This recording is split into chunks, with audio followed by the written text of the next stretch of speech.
కారణం మనం చూస్తా ఉన్నాం. ఈ ప్రభుత్వం వచ్చినప్పటి నుంచి కూడా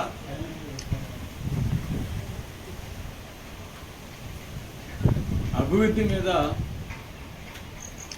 ఎక్కడ కూడా శ్రద్ధ తీసుకోకుండా వాళ్ళు మొత్తం కూడా ఈరోజు రాష్ట్రంలో చేస్తున్నది ఏంటంటే అక్రమ కేసులు, అరాచకాలు, రెడ్ బుక్ రాజ్యాంగం అని చెప్పి ఈరోజు ఏ విధంగా కేసులు పెడుతున్నారో, ఏ విధంగా వైఎస్ఆర్ కాంగ్రెస్ పార్టీకి సంబంధించిన నాయకుల మీద దాడులు చేస్తూ ఉన్నారో, దాడులు చేయడమే కాకుండా దాడి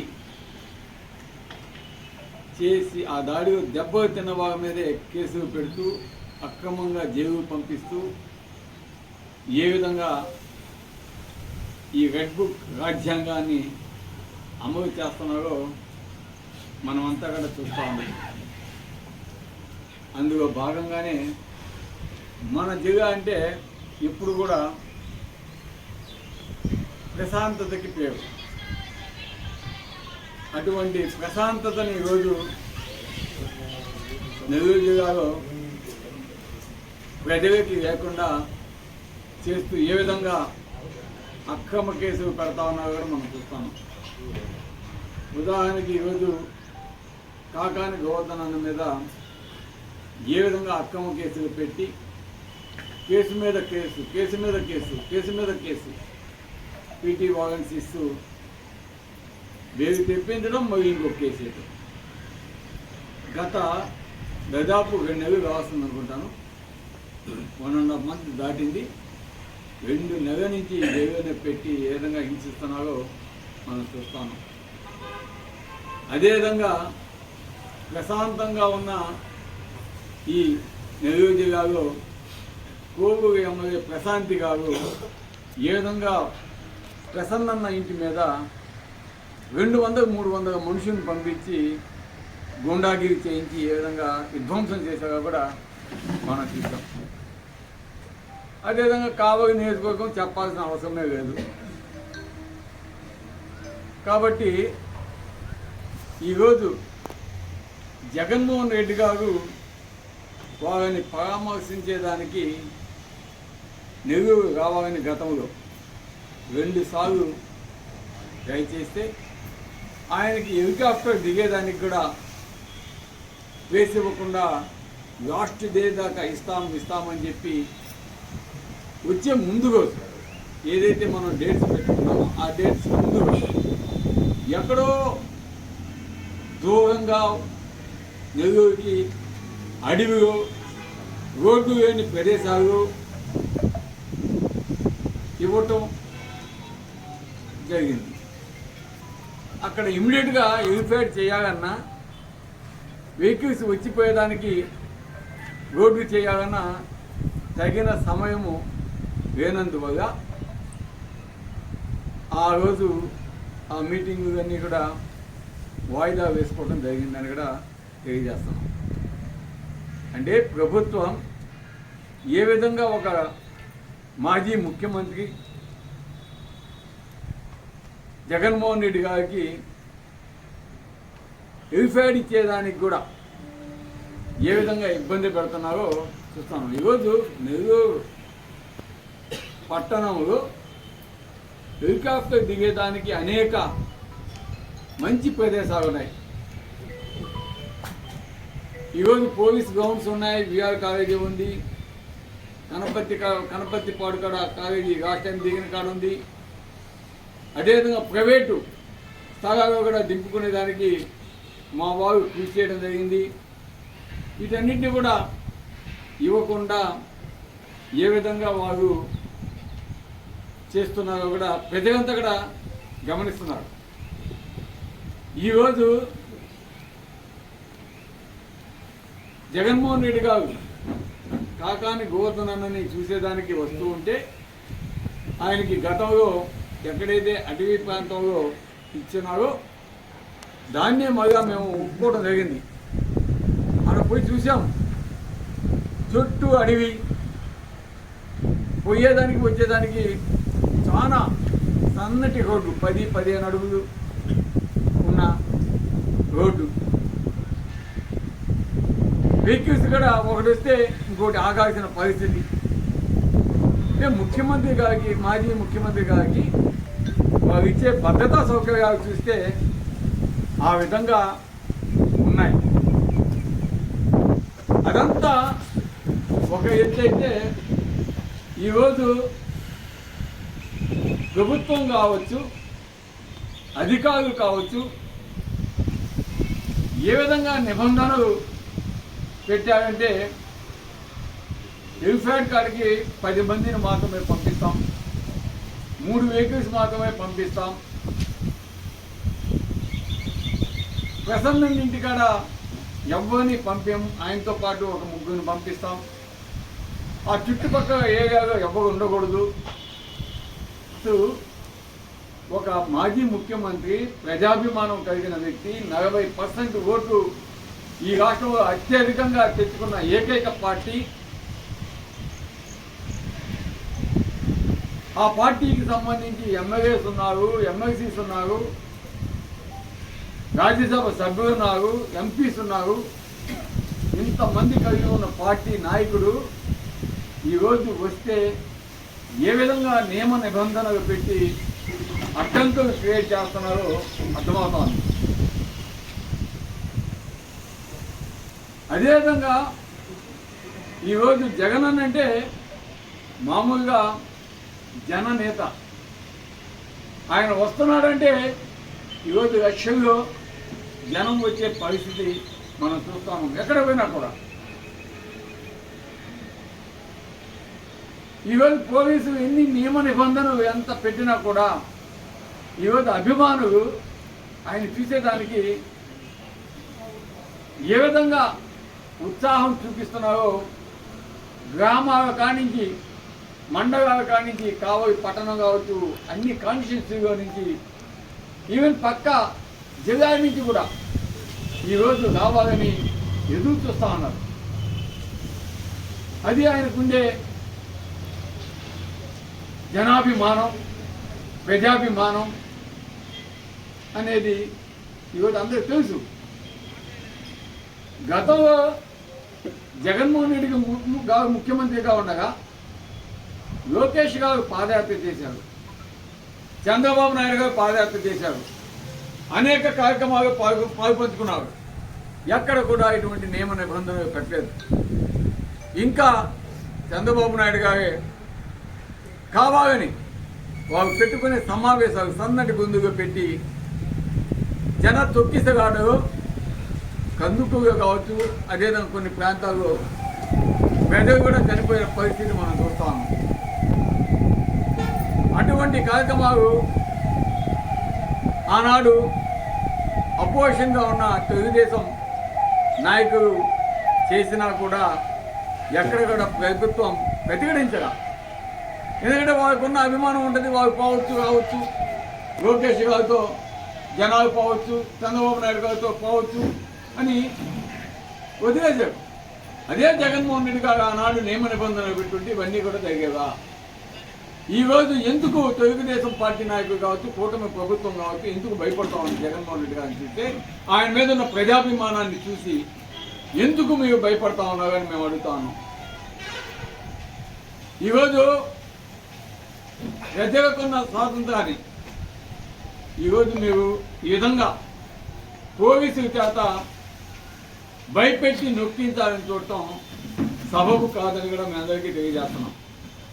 ఈరోజు పోలీసులు ప్రయత్నించవచ్చు, నారాయణ లాంటి నాయకుడికి కూడా నోటీసులు ఇవ్వచ్చు. అదేవిధంగా మా కావలి నియోజకవర్గంలో కొన్ని వేల మందికి ఈరోజు నోటీసులు సర్వ్ చేయడం జరిగింది. మీరు పోకూడదు, విద్రోహ కుట్రలు జరుగుతూ ఉన్నాయి అని. అంటే ఎవరు విద్రోహులు? జగనన్న అభిమానం విద్రోహుగా? వాళ్ళ విద్రోహులు కాదే, అభిమానంతో వాళ్ళకే వాళ్ళు వస్తామంటున్నారు. అందుకే ఈరోజు దీంట్లో నోటీస్ ఇష్యూ చేశారు మా నారాయణ గారికి.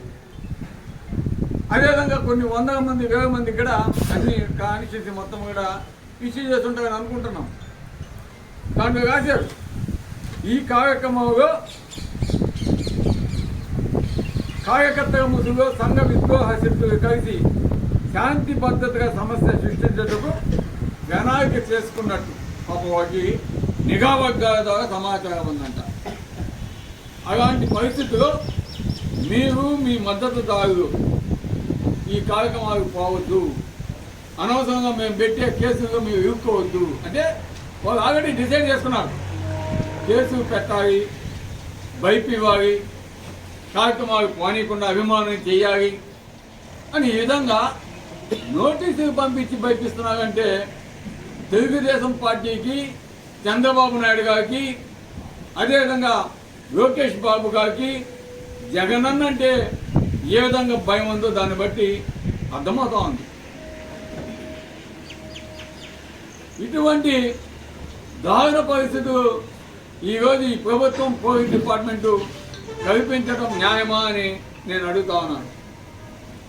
దీన్ని వైఎస్ఆర్ కాంగ్రెస్ పార్టీ తరఫున మేమంతా కూడా ఖండిస్తున్నాం. ఇటువంటి ఇవ్వకూడదు. ఎందుకంటే అభిమానం ఉంటే వాళ్ళు ఎక్కడికైనా పోయి చూస్తారు. మీరు ఎందుకు ఆపుతారు? మీ నిఘా వర్గాలు ఏమైనాయి? మీ నిఘా వర్గాలు అటువంటి వారిని ఏదైనా ఉంటే మీరు ఆపుకోవాలి. కానీ ఈ విధంగా మా పార్టీకి సంబంధించిన వారు, మా పార్టీ నాయకులు, మా పార్టీ కౌన్సిలర్స్, మా పార్టీకి సంబంధించిన ఎంపీటీసీలు, మా పార్టీకి సంబంధించిన సర్పంచులు, మా పార్టీకి సంబంధించిన వార్డు మెంబర్సు, మా పార్టీకి సంబంధించిన అనేక పదవుల్లో పార్టీ పదవుల్లో ఉన్నవారిని, మా పార్టీకి సంబంధించిన జగనన్న వైఎస్ రాజశేఖర్ గారి అభిమానుని ఈ విధంగా మీరు నిర్బంధించడం సబబు కాదని కూడా మేము తెలియజేస్తున్నాం.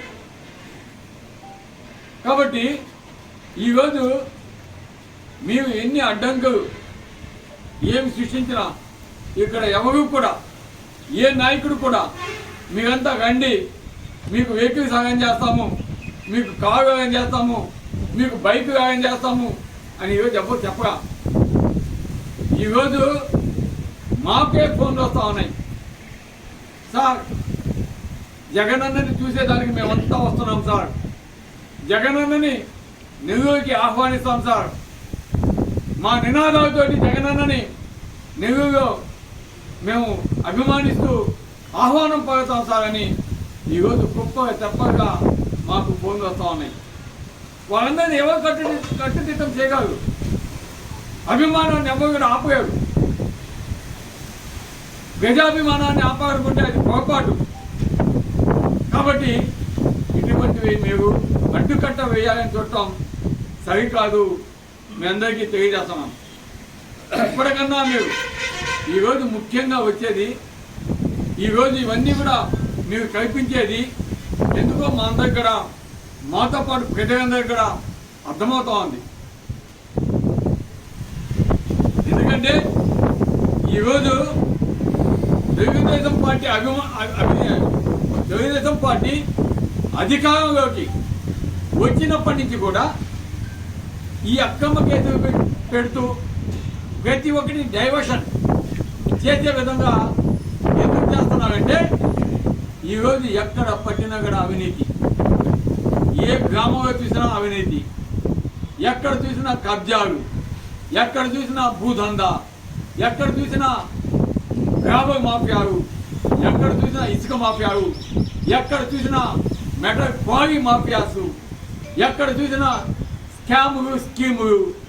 ఈ విధంగా వారు చేసే దురాగతకాలని ఎక్కడ అపోజిషన్ పార్టీగా మేము ప్రయత్నిస్తున్నామో వాటిని అణిచివేసేదానికి, పక్కదారి పట్టించేదానికి ఈరోజు చేస్తున్న కుట్రని కూడా మీ అందరికీ తెలియజేస్తున్నాను. ఎందుకంటే ఈరోజు ఒక కావలి నియోజకవర్గం ఎత్తుకుంటే అనేక అభివృద్ధి కార్యక్రమాలు చేయాల్సిన అవసరం ఉంది.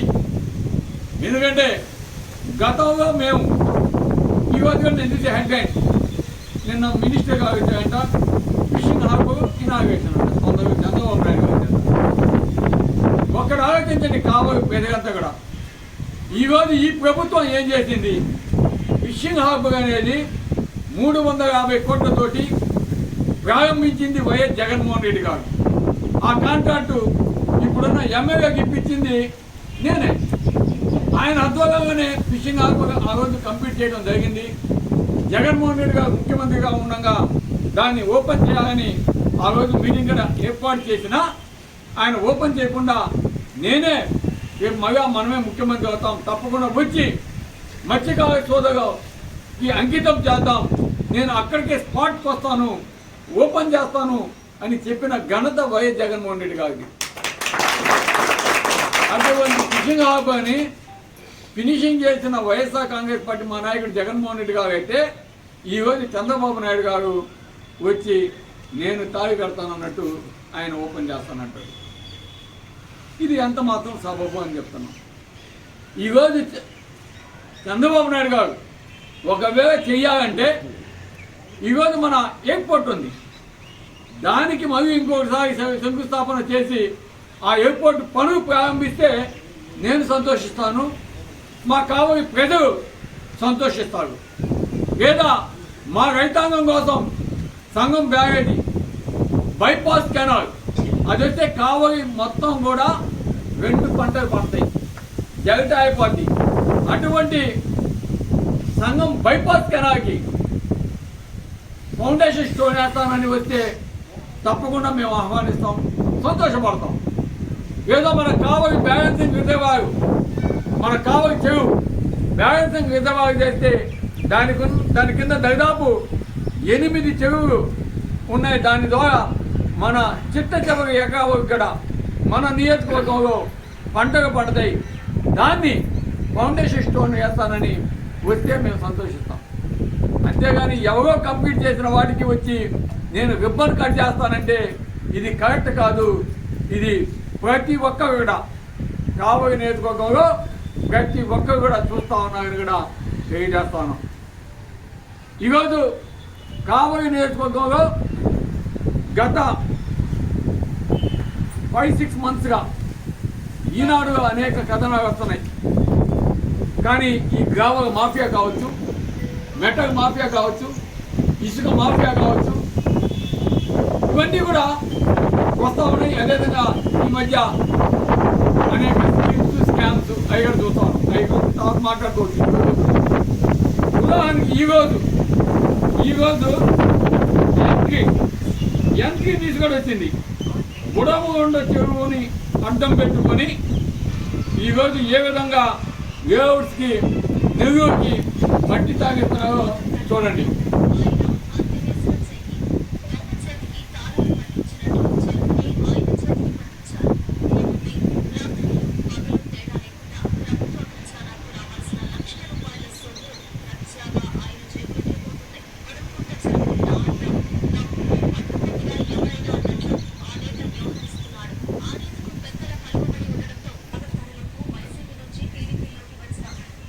అంతా చేసానికి టైం లేదు. ఇది గుడమగుంట చెరువు కావచ్చు, కావలి రుద్దుకోట కొండ కావచ్చు, అదేవిధంగా దగదత్తి మండలంలో జరిగే గ్రావల్ మాఫియా కావచ్చు, తిప్పగా జరిగే గ్రావల్ మాఫియా కావచ్చు, అదేవిధంగా ఫిషింగ్ హార్బర్ కాడ జరిగే ఇసుక మాఫియా కావచ్చు, ఇవన్నీ కూడా ఎమ్మెల్యే గారు కావలికి కాపు కాస్తా అని చెప్తా ఉంటాడు.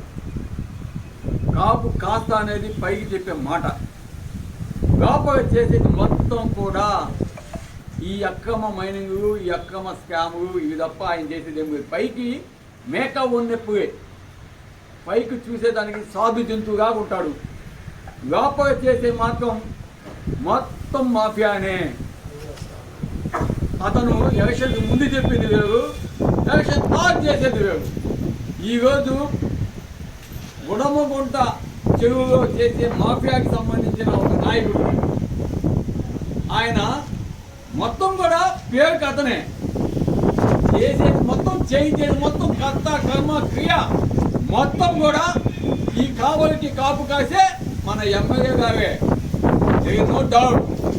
ఆయన పైకి చెబుతాడు ఎక్కడ లేఅవుట్స్ వేయకూడదు, అనాథ రైతులు లేఅవుట్స్ వేయకూడదు, ఎక్కడ అక్రమ గ్రామ దందా జరగకూడదు, ఎక్కడ ఇసుక మాఫియా జరగకూడదు, ఎక్కడ మెటల్ క్వారీ మాఫియా జరగకూడదు. అంటే అన్ని జరగాలని ఆయన మొత్తానికి కర్త కర్మ క్రియ మొత్తం కూడా అతనే. వీటిని ప్రశ్నిస్తే కేసులు, అదేవిధంగా జైలు పంపడాలు, లేదా SC/ST కేసులు ఈ విధంగా పెట్టి ఎన్ని రోజులు భయపిస్తారు? ఈరోజు ఎక్కడ లేదు, ఈటీవీ ఈనాడుగా వస్తుంది, ఎంట్రీగా వస్తూ ఉంది, ప్రజాశక్తిగా వస్తూ ఉంది. కానీ ఇవన్నీ కూడా కనిపించవు. ఇరిగేషన్ డిపార్ట్మెంట్ నిద్రపోతూ ఉంటుంది, మైనింగ్ డిపార్ట్మెంట్ పడుకొని ఉంటుంది, RDO గారు ఏం చేస్తున్నారో తెలియదు, MRO ఏం చేస్తున్నారో తెలియదు, పోలీసు డిపార్ట్మెంటు పక్క ఒత్తాసు పలుకుతూ ఉంటుంది. వాటికి మటుకు నోటీసులు ఇష్యూ చేయవు, ఆ స్పాట్కి పోయి వాటిని సీజ్ చేయవు. ఏమీ చేయకుండా నిరాఘాటంగా ఈ దోపిడి కావలికి కాపు కాసే ఎమ్మెల్యే కృష్ణారెడ్డి గారి ఆధ్వర్యంలో జరుగుతూ ఉన్నది. ఇదంతా కూడా ప్రజలు చూస్తున్నారు, తెలుసు. కాకపోతే అడిగితే ప్రజలను కూడా ఈరోజు జైలు పంపించే పరిస్థితి. ఇది కావలి నియోజకవర్గ ప్రజలందరికీ తెలిసిపోయింది. కాబట్టి ఈరోజు పత్రికలకి మేము చెబుతున్నాం, వీటన్నిటి కూడా మీరు ప్రజలకి చూపించాల్సిన ఆవశ్యకత ఎంతైనా ఉంది. మీ ముసుగు తీయండి, ధైర్యంగా ముందుకు రండి, చేస్తున్న అక్రమాలను బయటపట్టండి, కావలి నియోజకవర్గ అభివృద్ధికి పాటుపడమని చెప్పండి. నేను అందుకే చెప్పా, కావలి నియోజకవర్గం అభివృద్ధి కానీ మీరు చేస్తూ ఉంటే నేను బెంగళూరుగా ఉంటాను, మీరు ఇటువంటి అవినీతి చేస్తూ ఉంటే కావలిగా ఉంటాను. కాబట్టి మీరు ఇటువంటివి ఆపాలని అడిగితే ఈరోజు గోవర్ధనను జైలు పంపిస్తారు, ఆయన కేసు పెడతా, ఆయన అక్రమాన్ని ఏం చేశారని చెప్తారు, ఏం పోటీ ఏం చేస్తారు. ఎన్ని కేసులు పెట్టినా ఈరోజు ఎవరు కూడా భయపడేదానికి అలవాటు ప్రతి ఒక్కరు అలవాటు అయిపోయాడు. ఈరోజు పోలీసు డిపార్ట్మెంట్ని మీరు పెట్టి ఆపినా కూడా, కేసులు పెట్టినా కూడా జగనన్న మీద ఉన్న అభిమానాన్ని మేము ఏం చేయగలరు, ఎవరు ఆపగలరు? ఈరోజు ప్రతి ఒక్కరు స్వచ్ఛందంగా ఈరోజు జగనన్న వస్తున్నాడని తెలిసి మీరు ఎన్ని నియమ నిబంధనలు పెట్టినా కూడా ఏ విధంగా సూర్యకాంతని ఆపగలరు, అదేవిధంగా జగనన్న మీద ఉన్న అభిమానాన్ని ఎవరు కూడా ఆపగలరు. ఈరోజు జనం లక్షల సంఖ్యలో వచ్చేదానికి, వాళ్ళు వచ్చేదానికి ఈరోజు మేము వస్తామని చెప్తున్నారు. మీరు చేయాల్సింది జగనన్నకి సరైన భద్రత కల్పించి వాటిని కంట్రోల్ చేయాలి తప్ప ఈ విధంగా జగనన్న అభిమానులకి, మా నాయకులకి, మా కార్యకర్తలకి మీరు నోటీసులు పంపించడం కరెక్ట్ కాదని, ఇప్పటికన్నా దాన్ని సరిచేసుకోవాలని తెలియజేసేదానికి, అదేవిధంగా మా నాయకులకి, కార్యకర్తలకి, అభిమానులకి కూడా ఈరోజు మిమ్మల్ని జగనన్న మీద ఉన్న మీ అభిమానాన్ని ఎవరు ఆపలేదని కూడా తెలియజేస్తూ రేపు ఈ కార్యక్రమాన్ని సక్సెస్ చేస్తూ జగనన్నకి ఆహ్వానం పలకడానికి వస్తున్న ప్రతి ఒక్కరికి కూడా నేను చేతులెత్తి నమస్కరిస్తూ ముగిస్తున్నాను. Thank you.